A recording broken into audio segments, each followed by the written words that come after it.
یہ ساری دعائیں ہیں جو ہمیں سکھائی گئی ہیں تاکہ ہم ان پر عمل کریں، اور ہمیں ان کے بارے میں اللہ تعالی ہمیں محبوب بھی بنائے گا اور ہماری دعاؤں کو بھی قبول فرمائے گا۔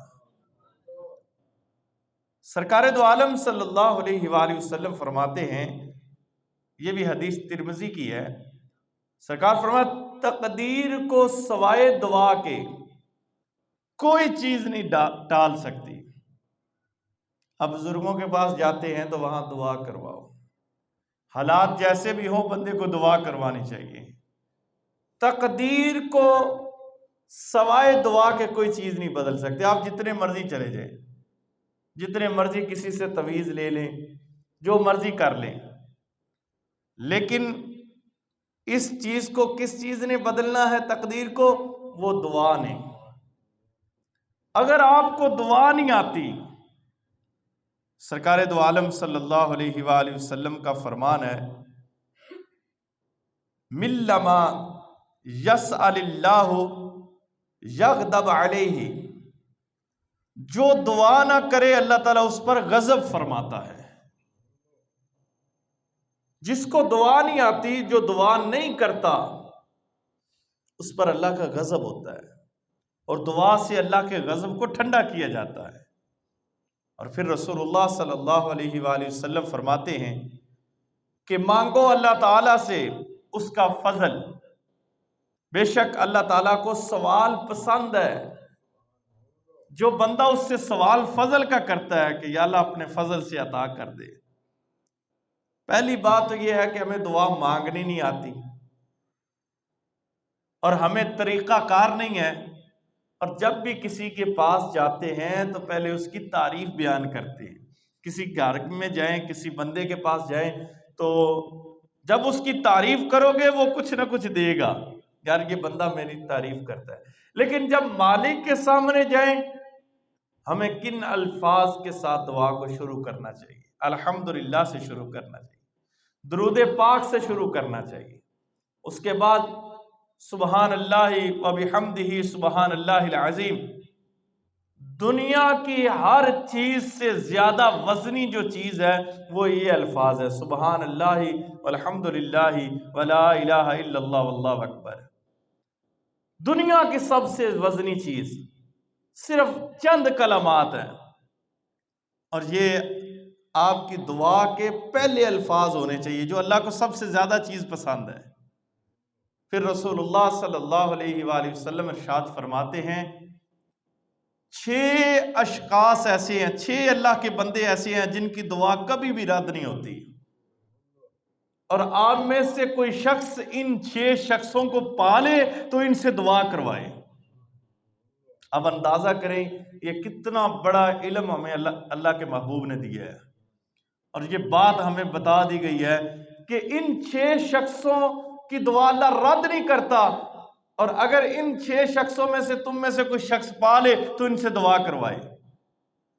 اب سب سے پہلا شخص روزے دار، سرکار فرماتے ہیں روزے دار کی جو دعا ہے نا وہ اللہ رد نہیں کرتا، اللہ قبول فرماتا ہے روزے دار کی دعا کو۔ لیکن جب تم میں سے کوئی شخص دیکھے کہ یہ روزے میں ہے تو اس بندے کو کہے بھائی میرے لیے دعا کرنا، اللہ مجھے شفا عطا فرما دے۔ کوئی اور پریشانی ہے تو روزے دار سے دعا کروائیں۔ ہمارے یہاں پر ہفتے کے اندر 2 روزے نہیں رکھے جاتے، ایک ہمارا ماحول ہی نہیں ہے وہ بنا۔ اہل عرب والے 2 روزوں کو بڑی ترجیح دیتے ہیں، ہفتے کے اندر 2 روزے اور مہینے کے 3 روزوں کو بڑی ترجیح دیتے ہیں، اور یہ سنت ہے، اور یہ روزے رکھنے والے کے لیے شفا بھی ہے۔ بندے کو کون سی مرضی بیماری ہو تو یہ سرکار کی اس سنت پہ عمل کر لے، ایک پیر کا روزہ، دوسرا جمعرات کا روزہ۔ اور اہل عرب جتنا روزے دار پہ سخاوت کرتے ہیں نا اتنا کسی اور چیز پہ نہیں کرتے۔ اور یہ 2 روزے ہمارے ہاں تو یار یہ ماحول نہیں ہے، وہ بنا ہی نہیں ہے، ایک طریقہ کار نہیں ہے، وہاں تو مساجد کے اندر بھی اہتمام کیا جاتا ہے افطاری کا اور سحری کا بھی، اور یہ ماحول ہونا بھی چاہیے، اور یہ بندے کی صحت کے لیے بہت اچھی چیز ہے، اور پھر 13 14 15 چاند کی 13 14 15 کو وہ روزہ ضرور رکھتے ہیں سرکار کی سنت پر عمل کرتے ہوئے۔ بہرحال روزے دار کی دعا اللہ قبول فرماتا ہے۔ نمبر 2، سرکار فرماتے ہیں مجاہد جو راہ حق میں جہاد کرنے کے لیے نکلے، اللہ اس بندے کی دعا کو رد نہیں کرتا۔ مولانا جلال الدین رومی رحمۃ اللہ علیہ نے بہت ایک خوبصورت واقعہ نقل کیا ہے۔ وہ فرماتے ہیں کہ ایک بزرگ تھے، انہوں نے جھونپڑی ڈالی ہوئی تھی جنگل کے اندر۔ اب ان کے پاس ایک مجاہد آیا جس کو طلب تھی پانی پینے کی۔ تو جب وہ آئے تو انہوں نے پانی کا طلب کیا، اور ان بزرگوں نے پوچھا تم کون ہو؟ کہا میں مجاہد ہوں۔ مولانا جلال الدین رومی رحمۃ اللہ علیہ کہتے ہیں کہ وہ بزرگ نے ان کو کھانا بھی کھلایا، پانی بھی پلایا، اور ان سے کہا کہ تم ایسا کرو کہ میری بیٹی فالج کی مریض ہے، تم اس کے لیے دعا کرو۔ اس بندے نے دعا کی، اور پھر جاتے ہوئے گھوڑوں کی جس گھوڑے پہ وہ سوار تھا اور جہاں اس کے قدم لگے تھے وہاں سے مٹی لی، اور پھر اس کے بعد اس کو پانی میں ڈال کر اپنی بچی کو پلاتا رہا۔ اللہ نے اس بچی کو شفا عطا کی، اور جب وہ بچی تندرست ہوئی تو اس نے پوچھا کہ مجھے یہ صحت کیسے ملی ہے۔ ہر بندے کو یہ حسرت ہوتی ہے، اگر کسی مشکل وقت میں بندے کو پتہ نہ ہونا کہ میں اس مشکل سے نکلا ہوں، کہ یہ مشکل وقت میں میرے کام کون آیا۔ یہ قیامت والے دن بھی بندہ پوچھے گا، جب سارے نبیوں کی سردار نبی ہماری سفارش کریں گے، اور پھر درود پڑھنے والے کی جب سفارش ہوگی کہ اس کے پاس صرف نیکی درود پاک کی ہے، وہ بھی ایک بار پڑھنے کی، تو وہ بھی بندہ پوچھے گا رسول اللہ سے، آپ مجھے یہ حسرت ہے کہ آپ مجھے بتائیں کہ اس مشکل گھڑی کے اندر آپ میرے کام آئے ہیں، مجھے بتاؤ کہ آپ کون ہیں۔ تو رسول اللہ اس وقت فرمائیں گے کہ میں وہی محمد ہوں جس پر تم نے درود پڑھا تھا صلی اللہ علیہ وآلہ وسلم۔ اب یہ حسرت ہوئی اس بیٹی کو، تو اس کے باپ نے کہا کہ ایک مجاہد یہاں آیا تھا جو تیرے لیے اس نے دعا کی، اور میں نے اس کی دھول جو اڑ رہی تھی پاؤں کے ساتھ لگی ہوئی وہ لی، اور اس سے تمہیں غسل بھی کروایا اور تمہیں پانی بھی پلایا، اللہ نے تجھے صحت دے دی، کیونکہ صدق یا رسول اللہ صلی اللہ علیہ وسلم، اللہ کے رسول نے سچ فرمایا ہے، دعوت المجاہدی لا یرد دعوتہ۔ رسول اللہ صلی اللہ علیہ وآلہ وسلم نے فرمایا مجاہد کی دعا اللہ رد ہی نہیں کرتا۔ رسول اللہ صلی اللہ علیہ وآلہ وسلم کے اس فرمان کی وجہ سے میں نے ان چیزوں پہ عمل کیا، اللہ نے میری بیٹی کو شفا عطا کر دی۔ اب نمبر 3، رسول اللہ صلی اللہ علیہ وآلہ وسلم نے فرمایا کہ امام اور قاضی جو عادل ہوں، شرط رکھی سرکار نے ایک عدل کی، یہ نہیں ہے کہ عدل نہ کرنے والے امام اور قاضی۔ ہمارے ہاں یہ بھی ماحول نہیں ہے کہ امام قاضی ہو، ٹھیک ہے، امام کو تو گولیاں مارنے کے لیے لوگ حاضر ہیں، گورنمنٹ انہوں نے قاضی کیا بنانا ہے۔ یہاں سب کے لیے سہولتیں میسر ہیں، لیکن اگر نہیں ہے تو امام مسجد کے لیے نہیں ہے، وہ امدادی ہے یا دوسری ہے۔ تمام یہ میں اکثر علماء کو کہتا ہوں کہ اللہ کا شکر ہے جب تک لگی ہوئی ہے، لیکن آپ بھی ٹر جاتے ہیں جو امام کا ساتھ دیتے ہیں، جوانی کے اندر امام لگا رہتا ہے کام میں جب تک سقط ہوتی ہے، لیکن جب اس کا وقت گزرتا ہے، آواز نہیں رہتی، اس کا وہ محنت نہیں رہتی، تو پھر ہمارے دوسرے نئی نسل آتی ہے، امام بدل جاتی ہے، لیکن کبھی نہیں پوچھا کہ اس کے امام کا کیا بنا۔ یہ ہمارے پاکستان کے اندر، بلکہ پوری دنیا میں نہیں، بڑے صغیر کے اندر یہ ماحول ہے کہ امام مسجد کا کوئی حال خیر نہیں ہے، یعنی کہ آخری زندگی میں کوئی ایسا نہیں ہے، نہ ان کو پینشن ملنی ہوتی ہے، نہ ان کا کوئی نہیں ہوتا، اور بچے بھی ماشاءاللہ مولویوں کے زیادہ نافرمان ہی ہوتے ہیں۔ یہ حقیقت ہے، جو معاشرے کے اندر ہمارے ماحول ہے نا، وہ جن کو دین فری کا ملے نا تو وہ سمجھتے ہیں کہ اب ہم نے کیا کرنا ہے۔ بہرحال امام یہ اللہ یہ خیر کرتا ہے اماموں پہ، اور جو ہمارے معاشرے کا حال بھی یہی ہے کہ جب چاہے مولوی کی چھٹی کروا دے، یہ بھی کوئی پتہ نہیں ہے، یہ بھی کوئی حال نہیں ہوتا۔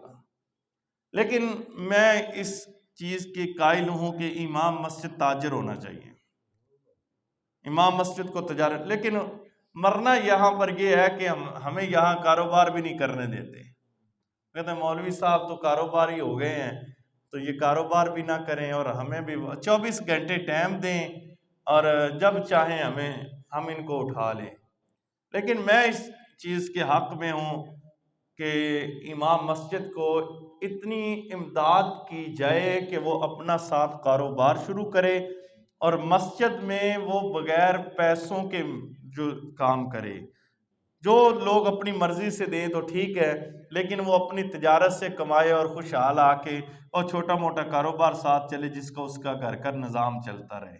لیکن ہمارے ہاں یہاں پر ماحول نہیں ہے، اور سب سے پہلے تو اگر کوئی مولوی کاروبار شروع کر لے تو انہوں نے وہ ساتھ والے کہتے ہیں مولوی کاروباری ہو گیا ہے، تو کاروباری ہو گیا تو آپ حضرت عمر فاروق رضی اللہ تعالیٰ عنہ اور حضرت ابوبکر صدیق رضی اللہ تعالیٰ عنہ، کیا وہ امام نہیں تھے؟ ساتھ کپڑے کی تجارت بھی کرتے تھے۔ جتنے صحابہ کرام امام تھے ساتھ ساتھ کاروبار بھی کرتے تھے۔ ہمارے یہاں پر یہ ہے کہ رات کے 12 بجے بھی آ کر دستک دے رہے، مولوی صاحب اٹھو دم کروانا ہے۔ مولوی صاحب نے کوئی نیند کی فکر نہیں، آپ کو کوئی نہیں فکر ہے کہ مولوی صاحب نے بھی سونا ہی ہوتا ہے۔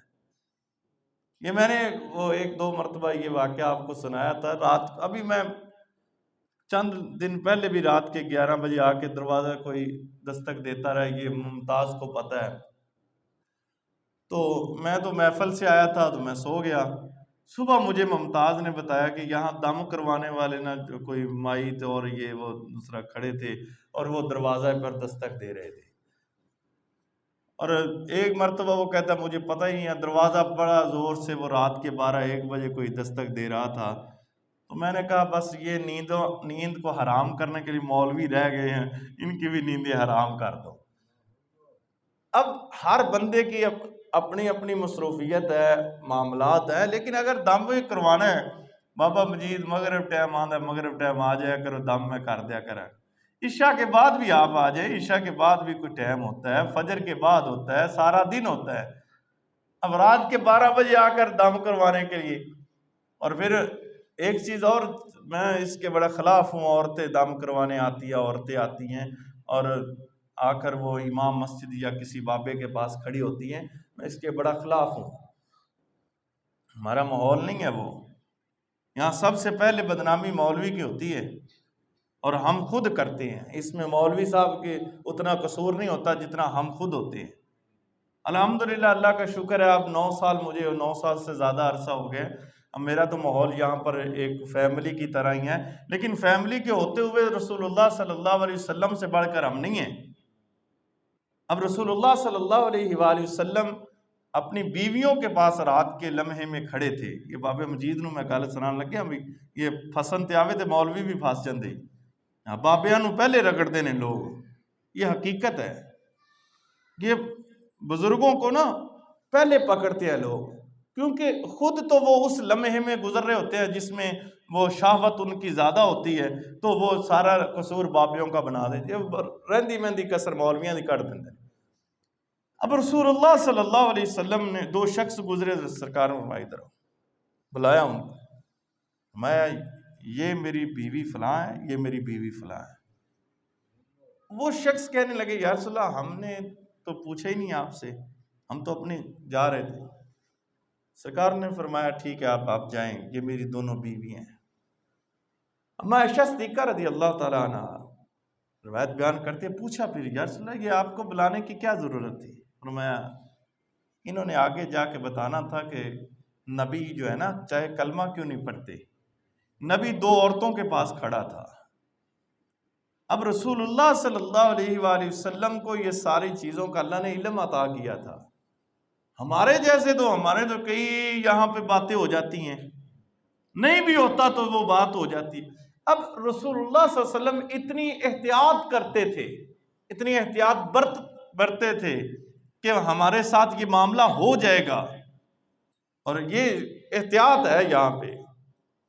بہرحال رسول اللہ صلی اللہ علیہ وسلم نے فرمایا امام اور قاضی اگر عادل ہیں ان کی دعا اللہ کبھی رد نہیں کرتا، انصاف کرنے والے ہوں۔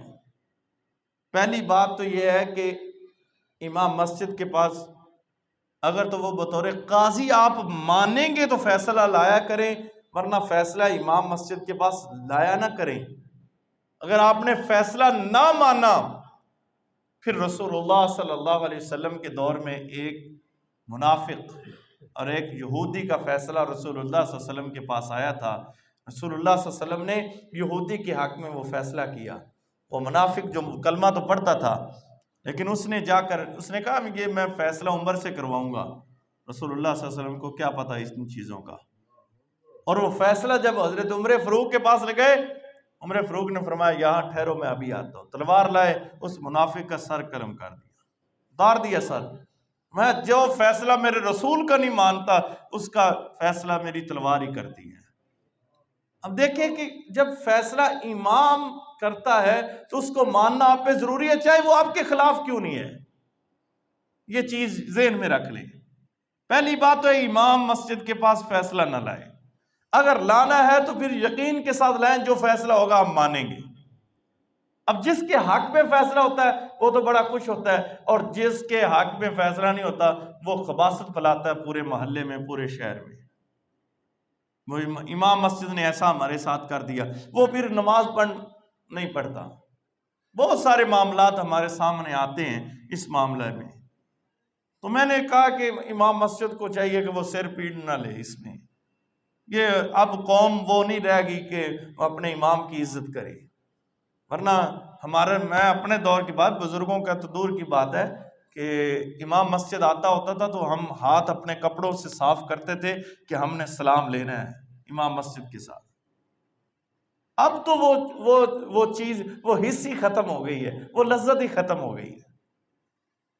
اب چوتھے نمبر پر سرکار نے فرمایا اللہ حاجی کے جب وہ حج کو ادا کر لیتا ہے اس کے بعد جب وہ دعا کرتا ہے اللہ اس کی دعا کو رد نہیں کرتا۔ حاجی جب ہاتھ اٹھاتا ہے اور اس کی دعا کو کبھی بھی رد نہیں کیا جاتا، اور رسول اللہ صلی اللہ علیہ وسلم نے فرمایا مریض بیمار بندہ جب دعا کرتا ہے تو اللہ اس کی دعا کو رد نہیں کرتا۔ میں نے اکثر آپ کو کہا کہ جب بھی کوئی بیمار ہو تو اس کے لیے دعا کم کیا کرے، بلکہ اس سے دعا لیا کرے، جا کر اس کو کہیں یار میرے حق میں دعا کرو، اللہ اس بیمار کی کبھی بھی دعا رد نہیں کرتا۔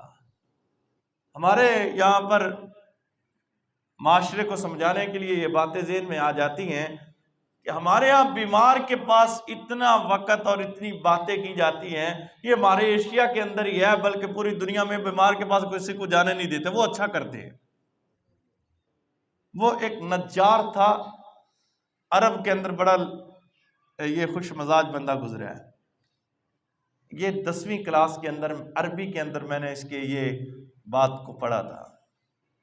یہ کہتا میں ہو گیا بیمار، کافی دوست میرے پاس آئے پوچھنے کے لیے، عشاء کی نماز کے بعد بیٹھے رہے، کافی گپ شپ کرتے رہے، رات کے 12 بج گئے، سردیوں کے دن تھے، میں اٹھا بستر اتارا، میں نے ہاتھ جوڑا آپ جائے میں ٹھیک ہو گیا ہوں۔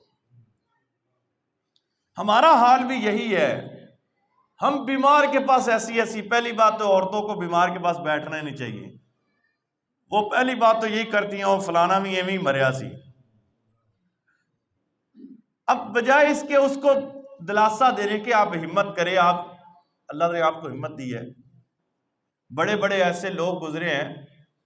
اب انگریزوں کی بات کیا آپ کو سنائیں. ایک بہت بڑا ایک سائنسدان گزرا ہے، صرف اس کی آنکھیں کام کرتی تھی. 65 سال اس نے زندگی گزاری ہے. 65 سال یہ بچپن میں یہ کام ہوا تھا، اور بچپن میں ڈاکٹروں نے کہا تھا یہ چند دن کے لیے یہ جی سکتا ہے، اور اس نے 100 کتابیں لکھی ہے آنکھوں کے اشارے سے.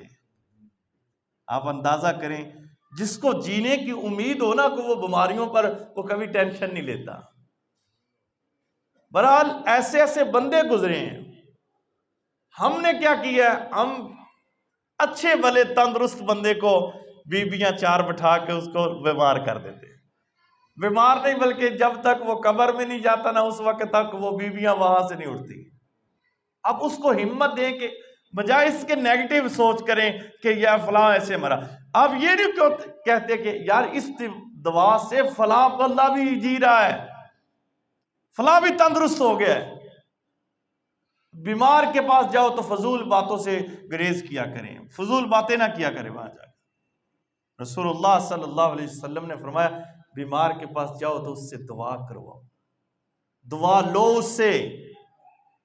فرشتے اس کے پاس آتے ہیں، اور یہ دعا اس کے بعد اللہ ماں کی دعا کو بھی کبھی رد نہیں کرتا.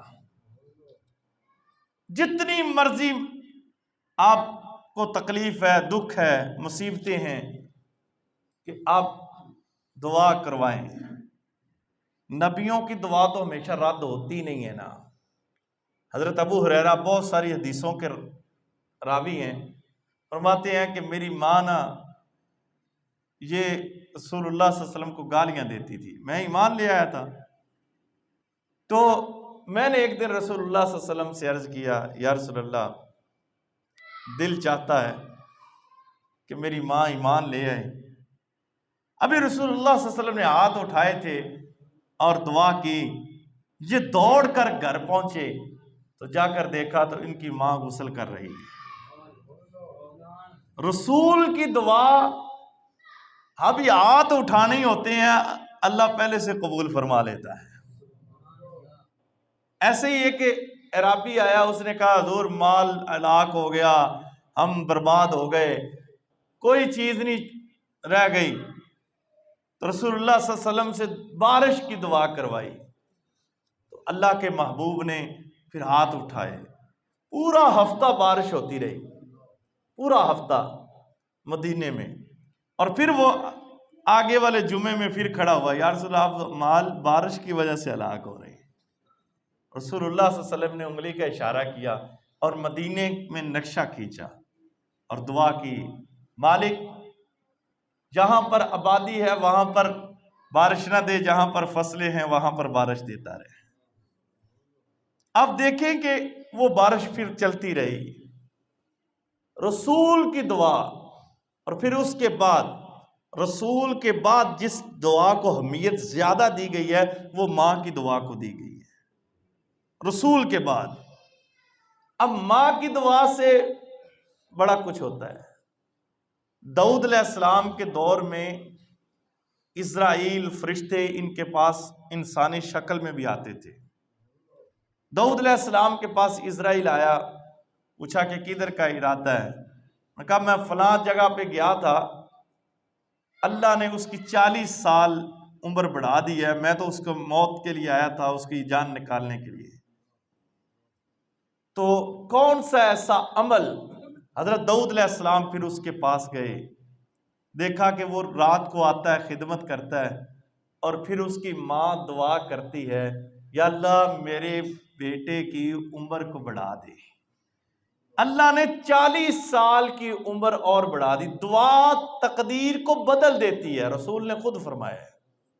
رسول اللہ صلی اللہ علیہ وسلم نے فرمایا دعا تقدیر کو بھی بدل دیتی ہے. یہ اس مالک کو پتا ہے کہ اس نے کیسے یہ تقدیر کو بدل دے. وہ ایک ماں تھی نا کہ حضرت موسیٰ علیہ السلام نے کہا تھا یا اللہ میرا جنت میں ساتھی کون ہوگا؟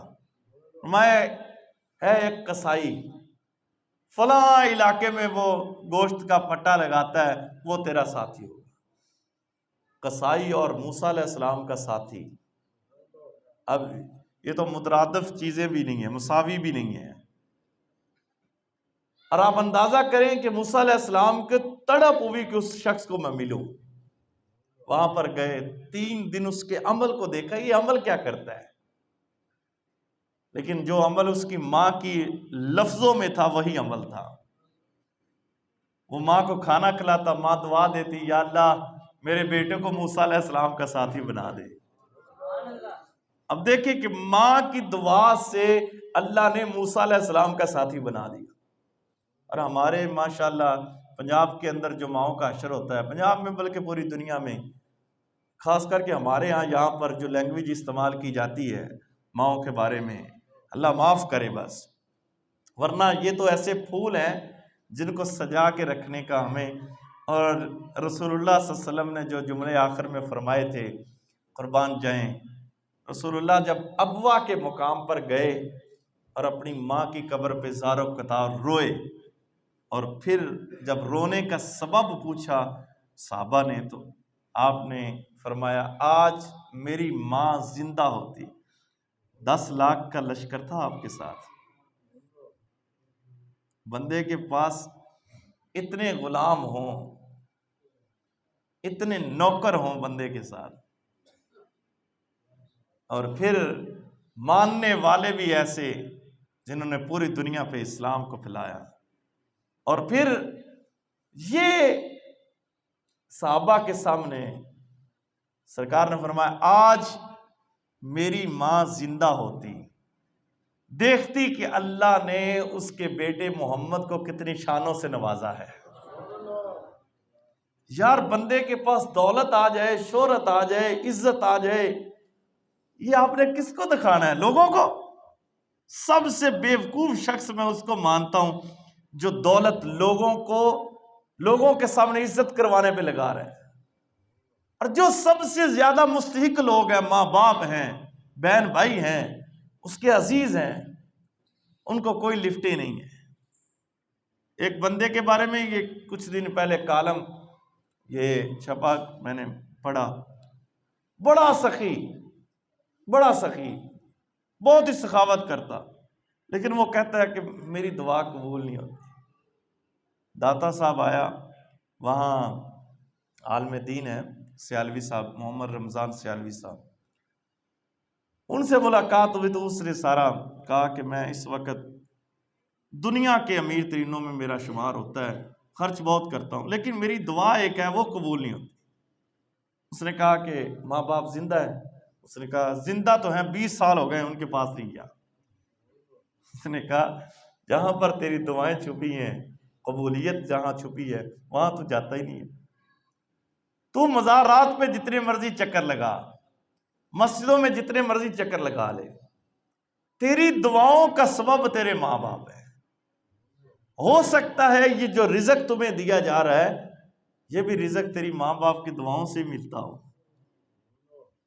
اب ماں باپ بدعا کبھی نہیں کرتا. ہمارے ہاں جتنے مرضی ماں باپ ستائے بھی کیوں نہ ہونا، وہ زیادہ سے زیادہ کیا بدعا کرتے ہیں.